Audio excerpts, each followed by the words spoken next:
Hey, hello? Hello? Who's there, please? Or not? What the... For the love of... Mrs. Dalton! Uh-oh.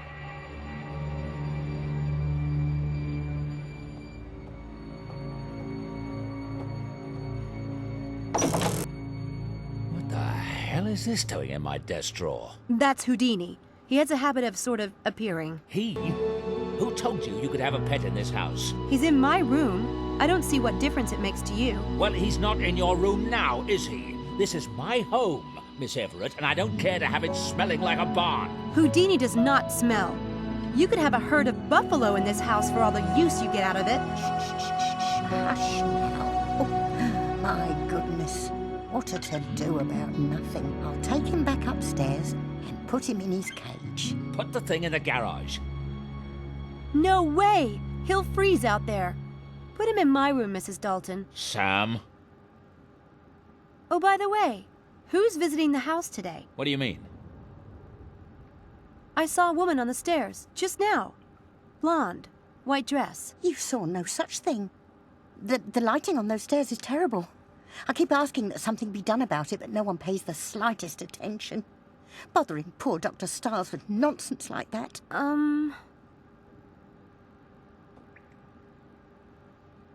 As if pet rabbits weren't enough. Wow. Is that menopause? Samantha, tell me what you saw, exactly. There was a woman walking up the stairs when I came in. I called out, but she didn't stop. There is someone here today. What's the big secret? Never mind. It's nothing that concerns you. What did you learn at university? Do you have a minute? What is it? I investigated the incidents at the track and pool. And? Both were obviously staged. There was a whirlwind at the track that was probably created by a helicopter. That got rid of the maintenance guy. Then they painted the track. As for the pool, what the witness saw was this shape or bubble in the pool, and then the water changed color. It would have been easy to rig up a hose to blow air into the pool for a spooky effect as a misdirect, then drop in the dye. Did anyone see or hear a helicopter? No, but there was only one witness, and he had headphones on. Headphones? And did they find dye in the pool? No, but all they cared about was cleaning the pool. I don't think anyone even checked. There wasn't any trace of dye around the edges of the pool or in the filters, but it was probably water-soluble. And why would someone rent a helicopter and gallons of dye and time these incidents with my experiments, which, I might add, almost no one knows about? I don't know. No, you wouldn't, would you? Because it's all bollocks. I hope your rationalist bias can be put aside, Samantha, because when I ask you to be my eyes and ears, I expect the facts, not your half-baked opinions. If you can't give me that, you're worse than useless. At least I'm willing to go out there. From what I've seen, your eyes and ears work just fine, mister. What are you, 23, 25? When you've experienced something of life, you can lecture me. I'm sorry. Look, I know what it's like when people... I want your report on the events by tonight, and this time, I want the facts. That is all. Did you know any of the students before the experiment started? No. Why? Just wondering. I don't think the students have any connection to the incidents. You don't? Why? Just do as you're told, Samantha. Yeah, I've always been real good at that. Tell me about you and Dr. Linkweller. I see you've been amusing yourself with gossip, or ancient history, rather. I neither know nor care what Linkweller is up to these days, though I heard he was the keynote speaker at the Göttingen conference last year, which just goes to show you the discernment of the academic community. Malik works for Linkweller. He's his grad student. Tough luck for Malik. That doesn't worry you? That he might be reporting back to Linkweller? I have better things to worry about than that windbag. The Lambs Club is really worked up. I thought you should know. Lambs Club? Are you planning to put lambs in the parlor now, in addition to rabbits in bedrooms and bats in the belfry? That's what the students in the experiment call themselves. You know, as in lost. Or better yet, sacrificial. God help me. What do you mean they're worked up? They're freaked about the track and pool incidents. Some of them might not come back. What? What nonsense. What does it have to do with them, I'd like to know? The conditions of the experiment must remain the same. Those students are your responsibility, Samantha. Getting them here is your job, and I expect you to do it. Right.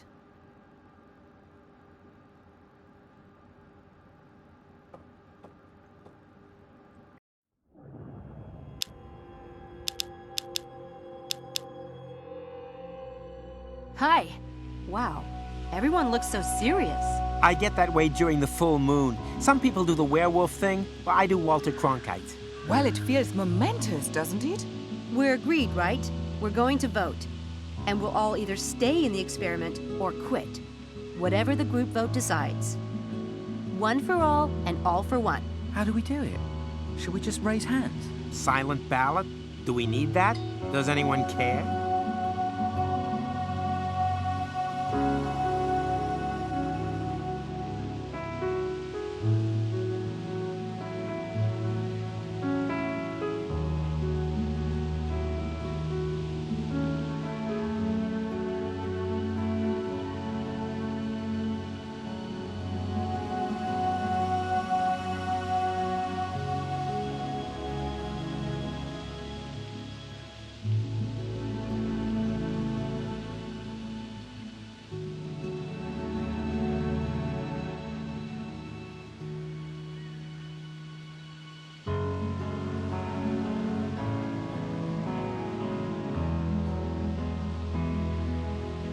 I have a suggestion. I know a great way to vote that's democratic, but allows for an element of fate. Plus, it assures that the vote can't be split. Do tell. I'll write down everyone's vote and we'll put them in a hat. Charles, can we borrow yours? We'll draw one ballot from the hat, and that will be the final decision. Interesting. It's good. Chances will favor the more popular answer, but it still allows everyone a shot. Like drawing straws. Fate. It allows for fate. I like it. Good. Let's start. Charles, quit the experiment or stay. Quit. Helena? Not that it isn't a barrel of laughs, but quit. I vote quit too. I'm sensing a trend here. I vote stay. Stay. And now, me. I vote stay. Good thing we're relying on fate. Who wants to pick? I'd like to. May I? Go on.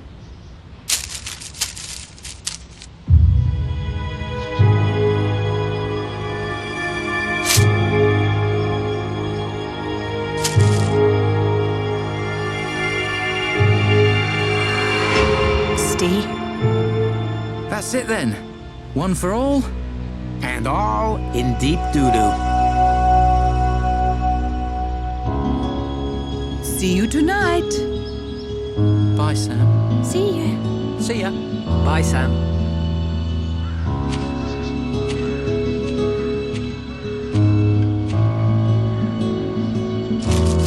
Did you rig that, oh great Sam Eni? It was a split vote. It could have gone either way. I hope you know what you're doing.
Laura's dress. Could Laura herself have taken it? Now I really am going mad.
What is it, Laura? Keep going, darling. Give me a few more letters.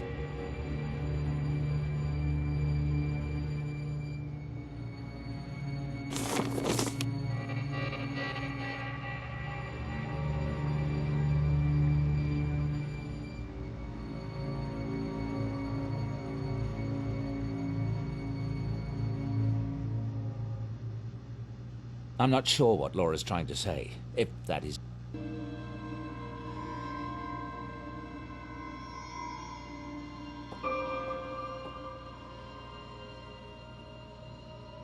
There's been a presence in the house.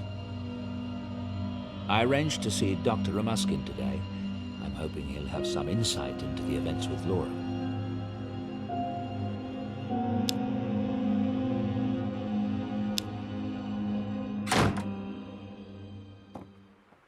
Dr. Stiles, it's very good to meet you. Sorry to disturb you. It's an honor. I remember when your Scientific American article came out, my colleagues and I were thrilled to see such open-mindedness in a leading neurobiologist. As you can see, things have deteriorated since then. Please, come inside. On the phone, it sounded important.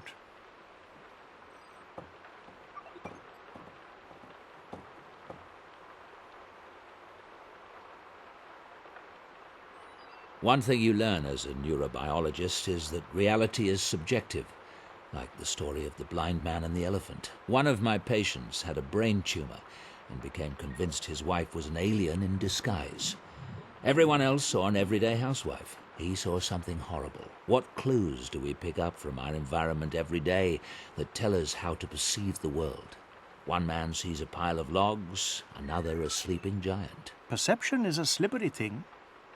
My wife, Laura, died in 2002, but the reality I chose was to keep her alive, in my mind and in my heart. I started experiments in an isolation tank to bring back as many memories of her as possible, even the small and subtle ones.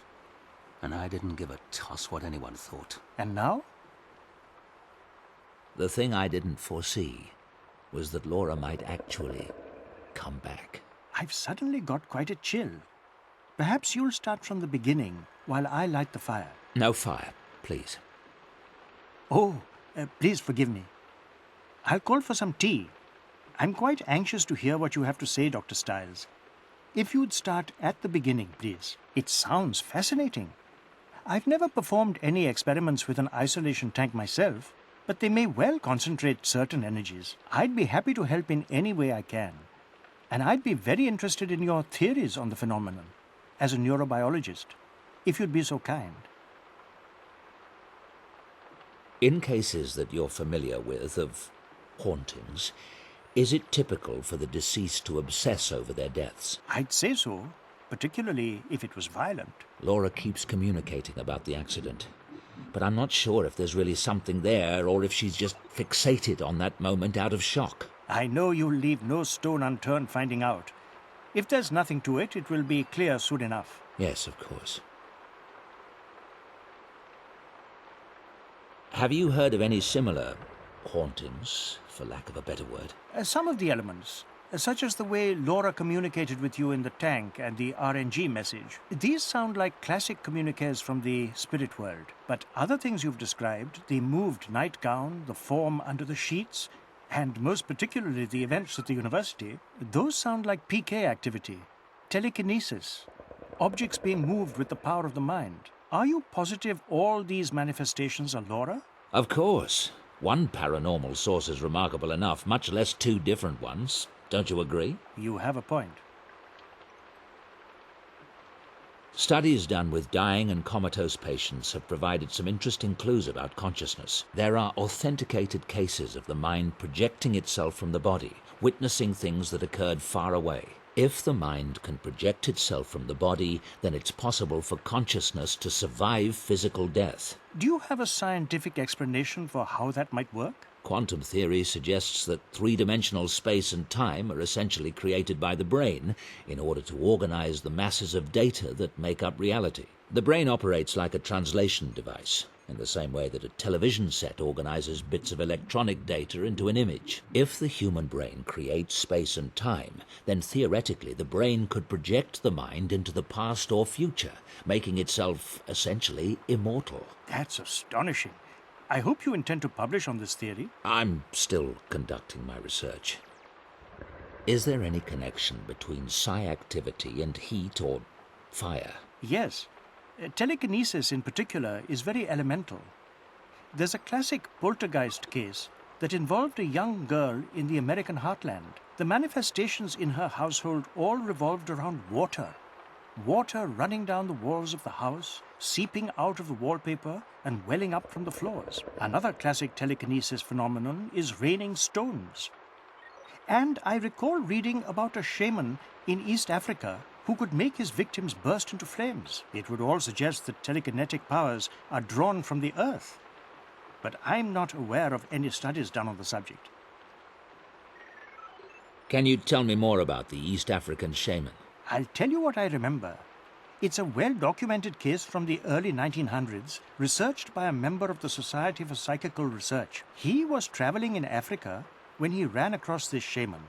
He put the man through a variety of tests and reached the conclusion that the shaman was projecting electricity at strong enough levels to literally start fires, predictably and reliably. This notion seemed confirmed by the odd fact that when the shaman was wet, his fire-starting ability didn't work. Of course, in those days, experiments in electricity were all the rage, so you have to take that into consideration. Still, he made a compelling case. I'm wondering if the events on campus aren't some kind of psychic residue from Laura's attempts to come through. If she's generating energy, it might get channeled in unpredictable ways. I can't say, of course. But the energy involved in the campus events is so unusually powerful. It's unlike any spiritual communication I've ever heard of. But you said yourself you've never dealt with a case that involved an isolation tank. True. I'm quite curious to see where this is all heading, Dr. Stiles.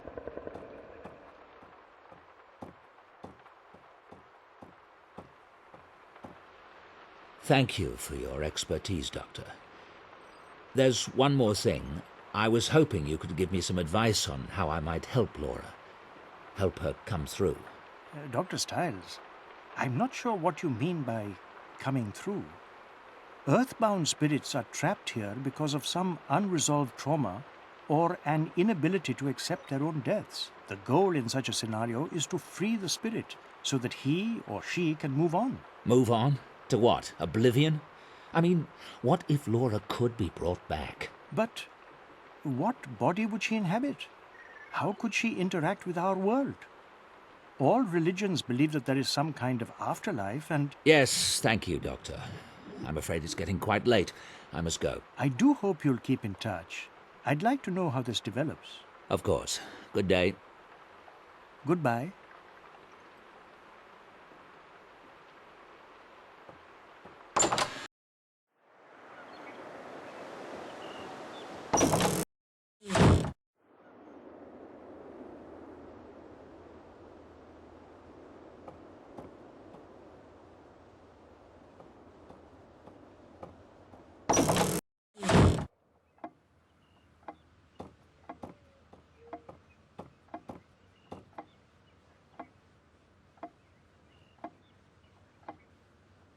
Timmins Park. Laura loved the place. Might be a good spot to try to recreate a memory today. Surely it won't be crowded on a dreary weekday. Laura's paintings of Timmins Park. Laura's paintings. Laura's paint.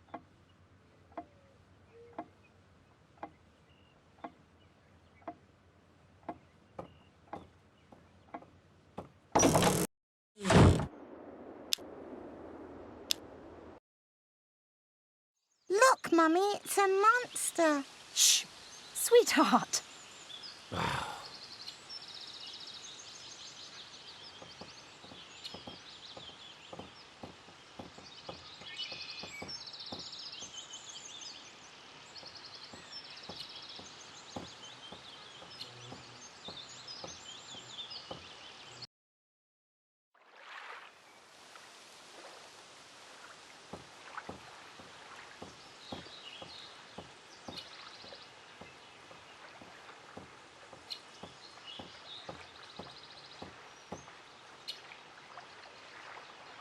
This is the tree. I carved our initials here on a summer day.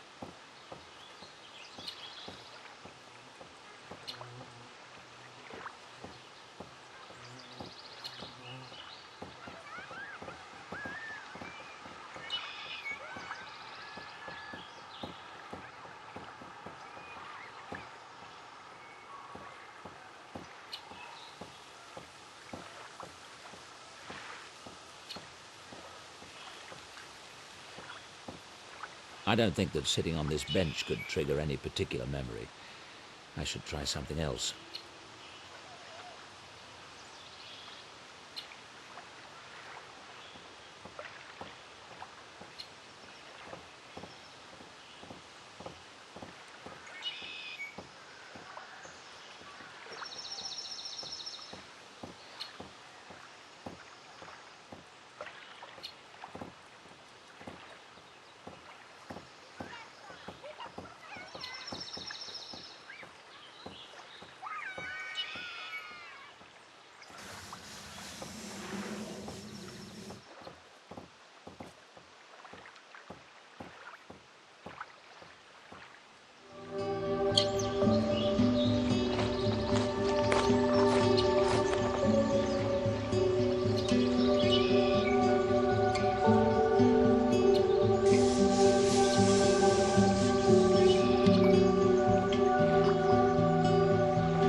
Laura loved that fountain.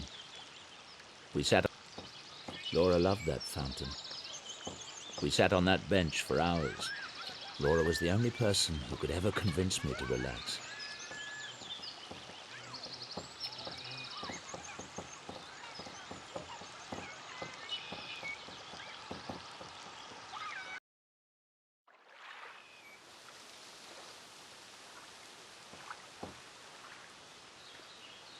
There's a gardenia in bloom.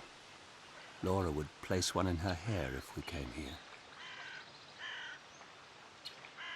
That flower might jog some memories.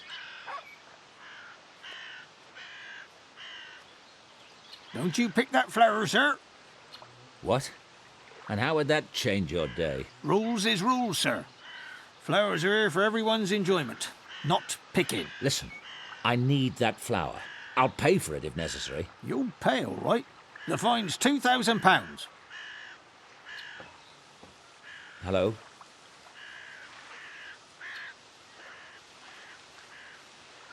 Hey, don't take that. Damn it.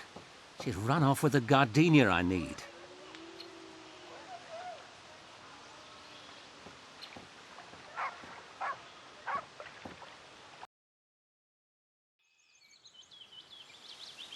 Ice cream.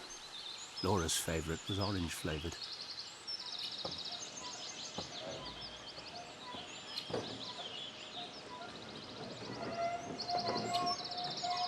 I want one of those orange-flavoured lollies you used to sell. There was vanilla inside. What, you mean like an orange mivvy? That's it.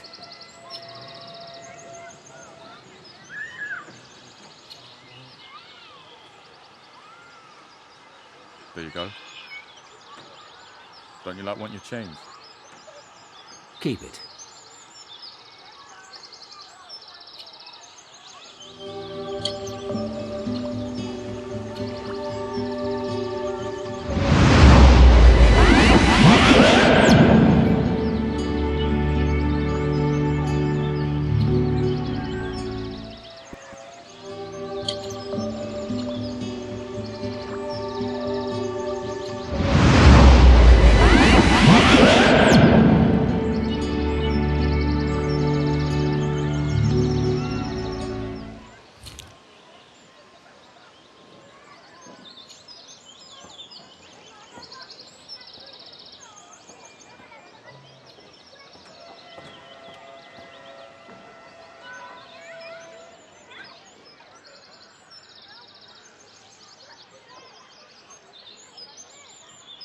What's your name?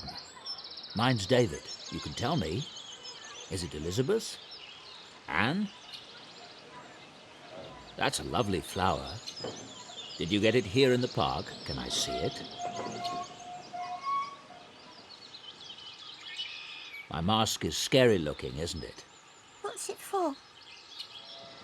It's something like a bandage. What game are you playing? It looks like fun. Cat got your tongue?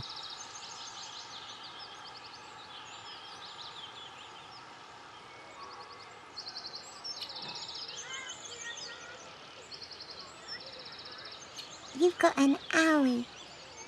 That's right. A big owie. How did you get it? That's rather a long story, I'm afraid. Do you like ice cream? Maybe I could trade you an ice cream for your flower. My mum wouldn't like it. I scraped my knee once and got an owie.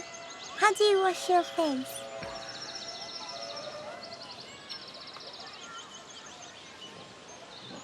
Will you show me your flower? How did you get your owie? It was a fire. Did it hurt? Yes. What's your name? Where did you get that mask? I had someone make it. Why? Because I couldn't find one I liked. What about if I give you a new shiny pound for your flower? Do you know any tricks? How do you wash your face? I can take the mask off when I need to. Will you take it off now? No, sweetheart. I can't do that.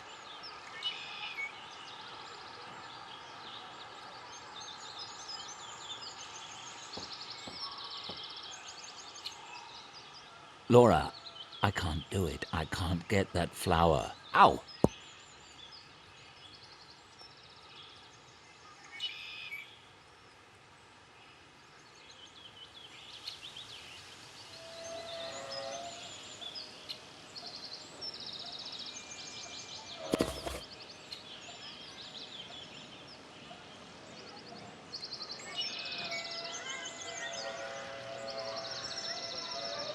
You mentioned tricks.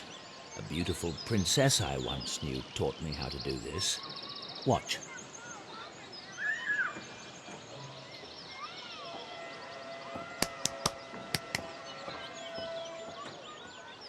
Higher, do it higher. Shall I? All right, watch this. Rebecca! I was just showing her a trick.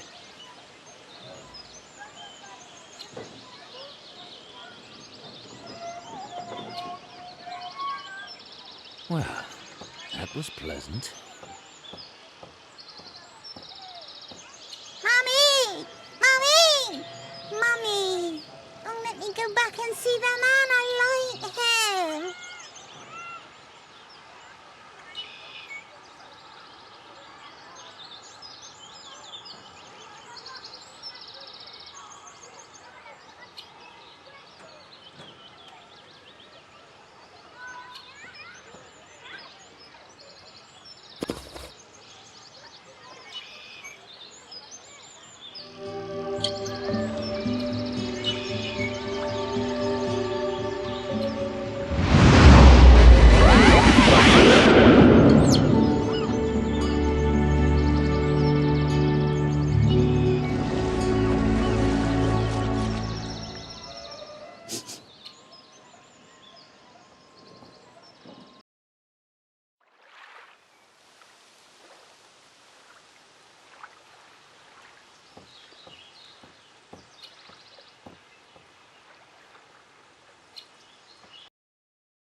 They rent boats here.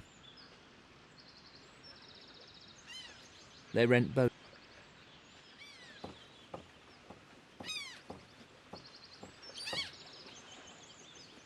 £3 an hour. Lucrative business. I recognize him. He's been in this park for years.